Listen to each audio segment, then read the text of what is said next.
Donc je passe la parole à Philippe pour son exposé sur le point de vue en quelque sorte de l'expatrié, expatrié ici en France, mais il a aussi eu une carrière à l'étranger et il s'est aussi expatrié à l'étranger, donc je lui laisse tout de suite la parole.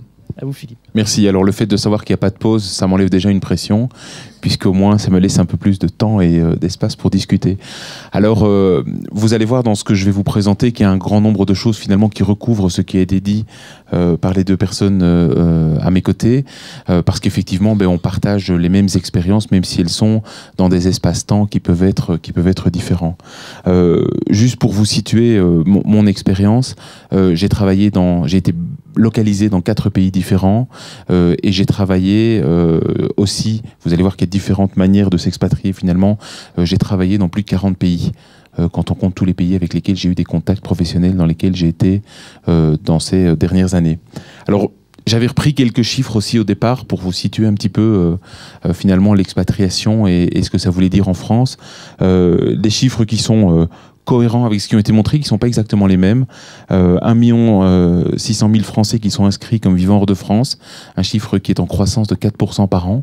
Donc c'est une croissance qui est plus rapide que celle de la population française en métropole. Les expatriés français recherchent des nouvelles expériences, ils sont curieux. Et puis, bien sûr, ils recherchent pour 30% d'entre eux des revenus supérieurs. J'ai retrouvé un chiffre qui dit que un expatrié sur 2 est une femme. Donc c'est un niveau encore plus élevé que ce que Virginia a montré tout à l'heure. Et puis un élément qui est important pour expliquer aussi l'exposition internationale de la France, c'est le fait que les grandes entreprises françaises sont beaucoup plus internationales que peuvent l'être des entreprises d'autres pays. Avec effectivement les effectifs hors de France, alors ici je ne parle pas que des Français, mais dans les entreprises du CAC 40, les effectifs hors de France, c'est presque 2/3 des effectifs, et une grande partie des sociétés, du capital des sociétés françaises est détenue à l'étranger, ce qui n'est pas le cas pour d'autres pays. Si on passe à la diapositive suivante, c'est juste une carte. Je voulais voir un petit peu où se situaient les Français à l'étranger. On en a beaucoup dans les pays limitrophes. Alors je sais que la Belgique est un pays qui est très attractif pour les Français pour le moment, mais c'est pas nécessairement une expatriation pour travailler, c'est plutôt une expatriation qui a d'autres mesures. Même si, comme vous l'avez entendu, en Belgique, on paye aussi beaucoup d'impôts.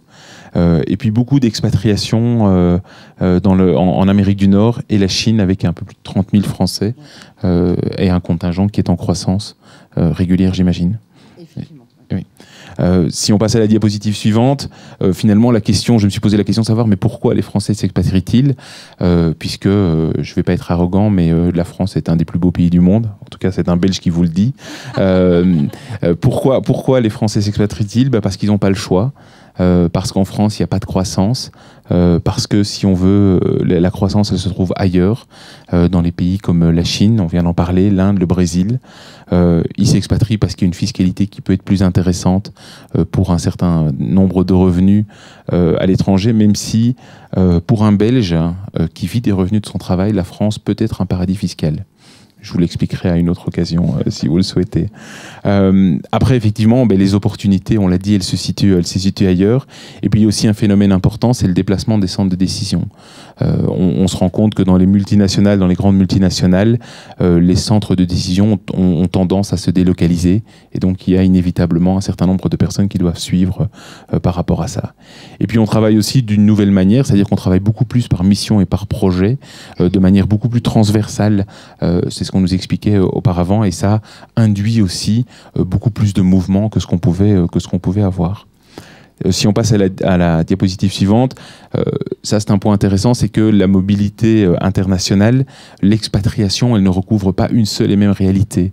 Et on a effectivement le cadre qui va se déplacer dans une mission de longue durée dans un pays avec sa famille, mais vraiment dans une expatriation, et donc il ne reste plus attaché à la sécurité sociale en France, mais il a un contrat d'expat qui lui donne un peu un statut international. Il y a le détachement, vous gardez un contrat français, mais vous travaillez dans une filiale dans une filiale étrangère. Il y a le contrat local. Ça, c'est aussi quelque chose qui se développe de plus en plus dans les entreprises. Les entreprises aujourd'hui, si vous voulez, avant, l'expatrié était un peu le représentant de la société à l'étranger. Aujourd'hui, on a des gens d'aussi bonne qualité à l'étranger qu'on peut les avoir dans le pays d'origine de la société. Et donc l'expatriation devient plus un mode de mobilité interne où, si vous voulez vous développer dans une société, vous êtes obligé de passer dans différentes géographies parce que l'évolution dans une seule et même géographie ne suffit plus à vous donner un cursus qui soit satisfaisant pour votre évolution au sein de l'organisation.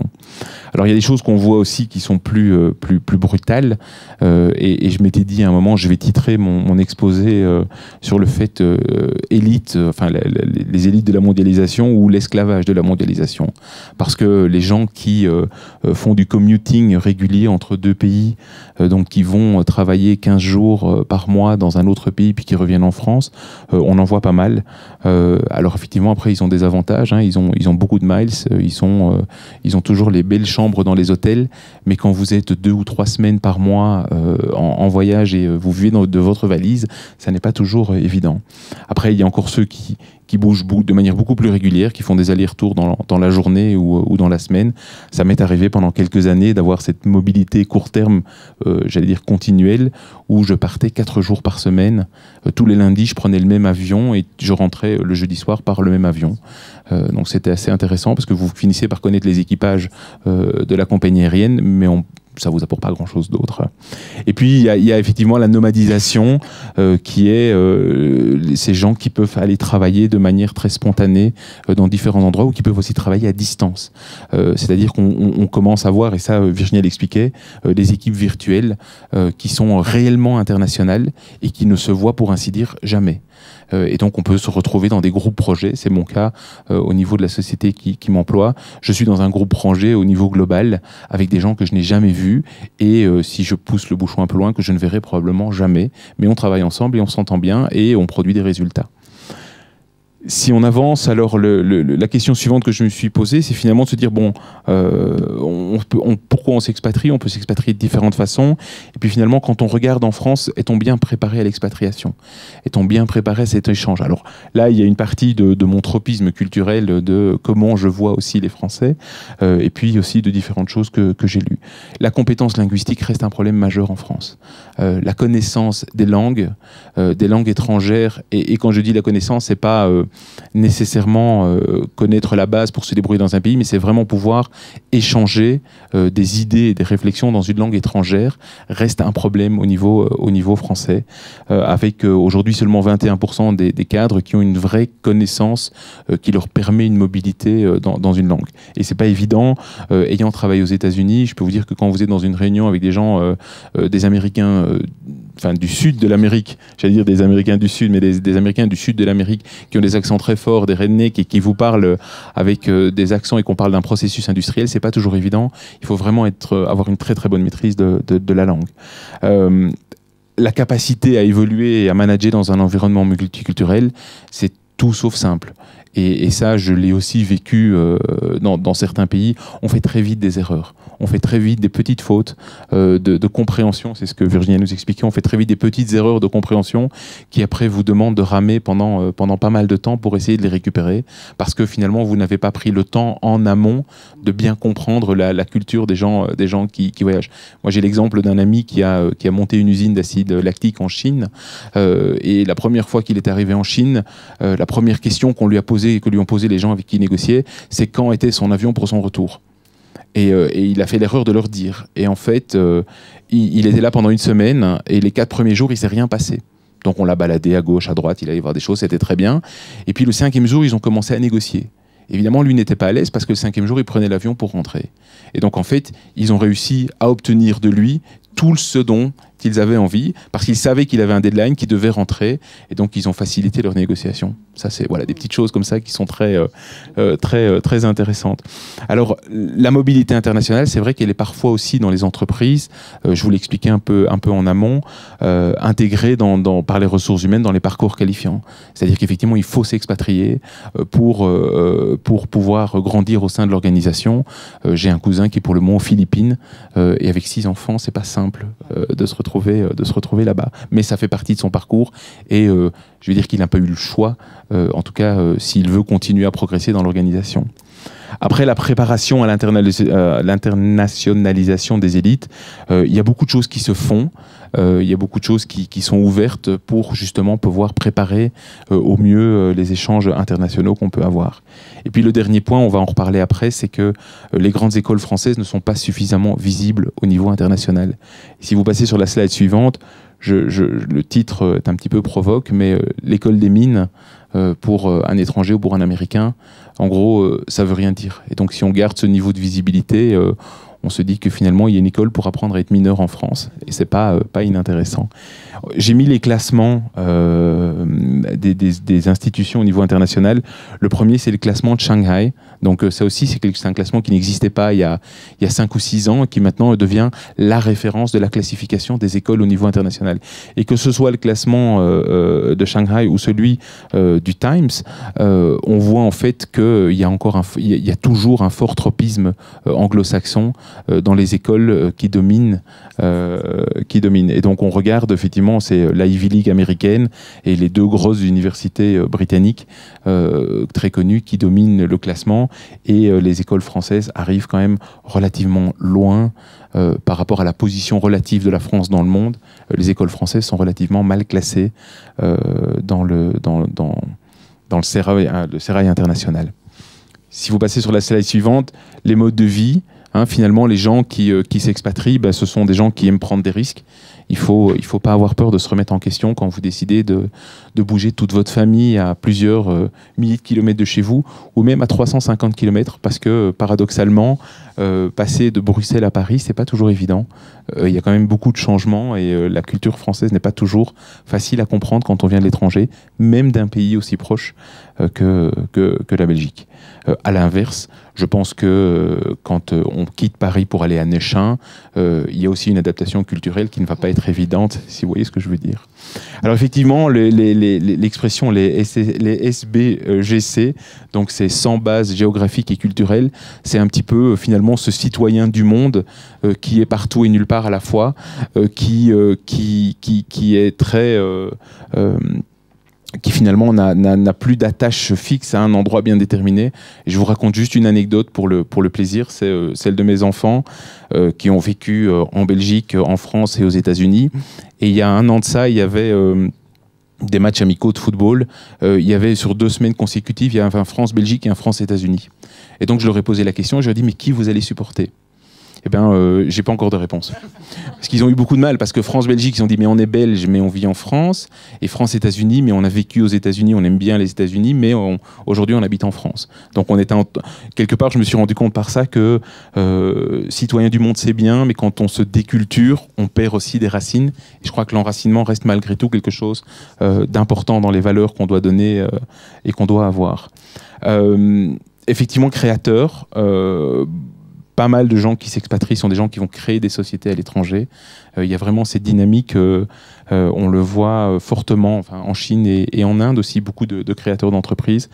La culture internationale avec des valeurs communes, qui n'est pas antinomique finalement avec le fait qu'il faut quand même garder des valeurs de base qui sont les vôtres et celles de votre pays d'origine.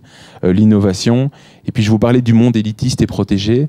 C'est vrai qu'un des écueils dans lesquels il ne faut pas tomber, et je pense que si on passe à la slide suivante, on le verra, c'est cette coupure résidentielle. C'est-à-dire, alors ça c'est un point sur lequel moi je me suis rendu compte que quand... alors c'est plus facile quand vous êtes belge, parce que finalement, étant belge et habitant à Chicago, le premier consulat belge était à New York, donc en gros c'est plus de 2000 km, tandis que si vous êtes français, vous avez tous les services de la France au coin de la rue. Et ça aboutit parfois malheureusement à une ghettoisation des expatriés. Alors c'est vrai que quand vous êtes français, c'est très facile. Vous arrivez dans une grande ville, dans un pays, vous avez l'Alliance française, vous avez le lycée français.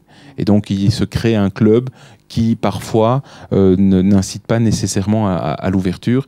Et il en va de même pour les expatriés. Quand vous allez, les expatriés en Chine vivent dans de véritables ghettos, trop dans de véritables ghettos, et dans d'autres pays également. J'ai des amis qui ont été expatriés au Brésil. L'expression qu'ils utilisaient, c'est « nous vivons dans une prison dorée ». parce qu'effectivement, ils vivaient à Sao Paulo, dans un compound complètement fermé, pour lequel il fallait un condominium, il fallait montrer patte blanche pour rentrer, et dans l'endroit où ils habitaient, il n'y avait que des étrangers. Donc pour les contacts et les échanges culturels avec les locaux, c'est pas évident. Le risque d'isolation des conjoints, ça effectivement pour les expatriés c'est un problème réel, parce que trop souvent encore l'expatriation signifie qu'un des deux conjoints doit faire le sacrifice de sa vie professionnelle. Et ça c'est une vraie difficulté, et c'est une problématique sur laquelle dans la société qui m'emploie on a pas mal échangé, mais sur laquelle il y a malheureusement peu de solutions, parce qu'effectivement ça pose un problème. Et le corollaire de ça, c'est le risque d'éclatement de la cellule familiale, qui pose un vrai problème, avec un des deux conjoints qui est embarqué dans un mode de travail. L'expatriation demande d'énormes efforts. Finalement, quand vous arrivez dans un pays, vous voulez vous adapter à un nouvel emploi, à une langue différente, à une culture différente. Ça vous demande beaucoup d'efforts qui peut avoir tendance à vous détacher de la cellule familiale.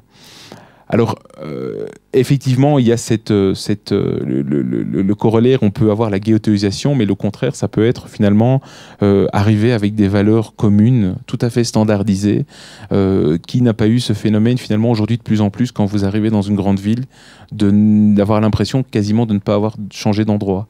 Vous avez un magasin Zara, vous avez un McDonald's et vous avez Carrefour.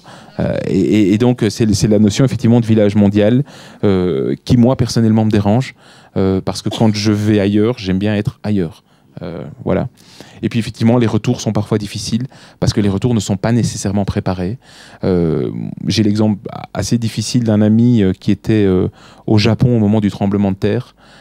Qui a décidé d'évacuer sa famille, et lui avec, par la même occasion, sur Singapour, 2 heures avant que l'ordre d'évacuation ne soit donné pour les expatriés, ce qui fait qu'il n'a jamais plus pu retourner au Japon parce qu'il avait perdu la face.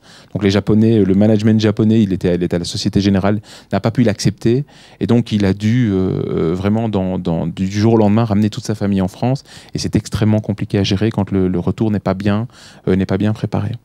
Voilà, donc ça, ce sont vraiment des pièges à éviter. Et puis après ça, l'expatriation offre des chances qui, pour moi, sont très importantes. C'est l'ouverture culturelle, savoir une vision moins nombriliste, un vrai enrichissement culturel. Moi, j'ai pris la décision de mettre mes enfants dans des écoles locales quand on était aux États-Unis. Je peux vous dire que ça leur a apporté énormément de choses en termes d'ouverture.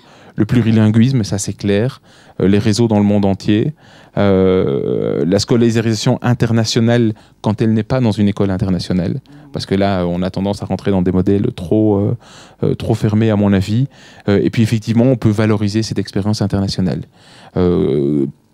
Reconnaître des gens qui ont managé, qui ont géré dans différentes cultures, dans différents pays, ça a encore aujourd'hui une vraie valeur. Alors même si on se dit que on risque de ne plus avoir d'expats dans certains pays parce que le pays s'autonomise, malgré tout avoir ce recul et cette expérience crée encore une vraie valeur. Et puis effectivement, même si c'est moins vrai qu'avant, les niveaux de rémunération et les avantages fiscaux qu'on peut avoir quand on est expatrié restent malgré tout relativement intéressants. Voilà, c'était mon dernier slide, et c'était ce que je voulais partager avec vous aujourd'hui.